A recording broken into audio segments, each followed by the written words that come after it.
All right, everybody, welcome back. Day number 18 of 5-minute leadership videos with yours truly, Staff Sergeant Lloyd Justin, U.S. Army. And I'm super excited to be here with you all. I hope and pray that you have been learning a ton of things. I have truly had the opportunity to learn a lot during this time. And so I know that hopefully this is providing value to each and every one of you, and you're excited about what we're going to talk about today. Now, today I want to talk about something that's really crucial for leaders.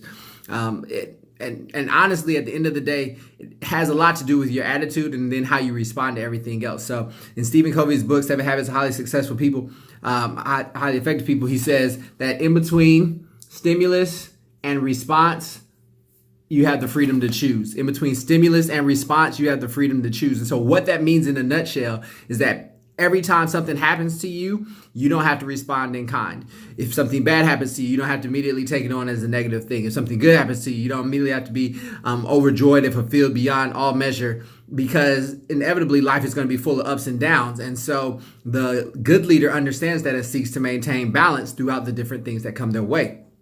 Sometimes, though, personal bad things happen to us or good things, and how we respond to that sets the tone and tenor for our culture, of our organization, sets the tone and tenor for our family. Our kids are either afraid of us or love us.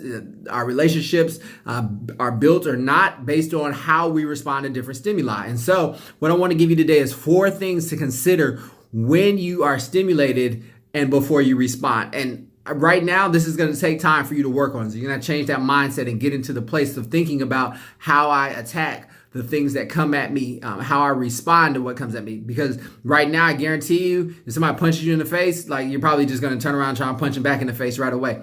But I want to suggest to you that when life punches you in the face, or a setback comes, or something that wasn't the way you intended for it to happen, you have the freedom to choose your response. So let's get into this. There's 4 categories. All right. And the first category is self-awareness. Now, self-awareness means what we know of ourselves. Now, I've already told you some things you should know about yourself from our very beginning: that you are talented, that you are gifted, that you're called, that you have a purpose, that you are the only one who can do what you do. There are other people who will come alongside and imitate, but you're the one who has something inside of you. And self-awareness implies you understanding who you are meant to be and who you're capable of being. And what you're capable of being is not defined by your situations, your past history, or your background, but instead is about what it is that you can imagine. Now, imagination actually is the number 2 thing. So all these things are happening, right? Stimulus approaches. Oh man, before I respond, who am I?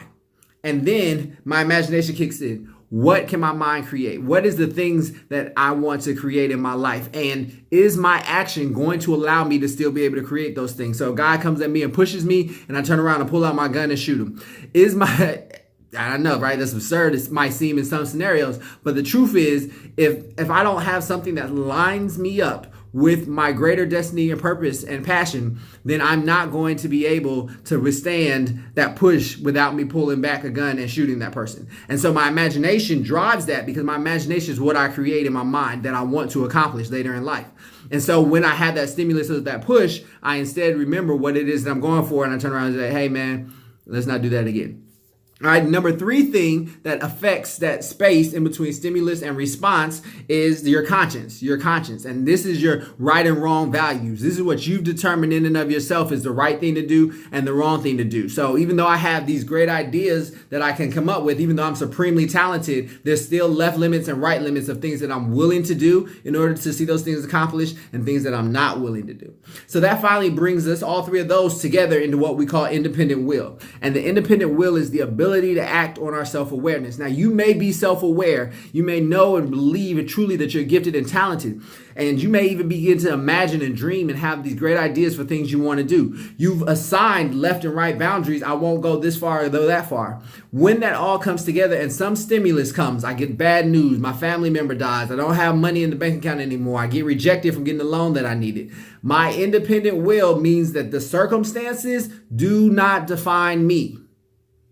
And that's such a crucial thing that I want every leader out there to understand. Whether you're leading your family, whether you're leading yourself, whether you're leading your business, whether you're leading your community, if you're going to impact people with the gifts that you are here on this planet to do, then you cannot let your circumstances and situations define you. So when life stimulates you, before you respond, stop and think, because you still got the freedom to choose.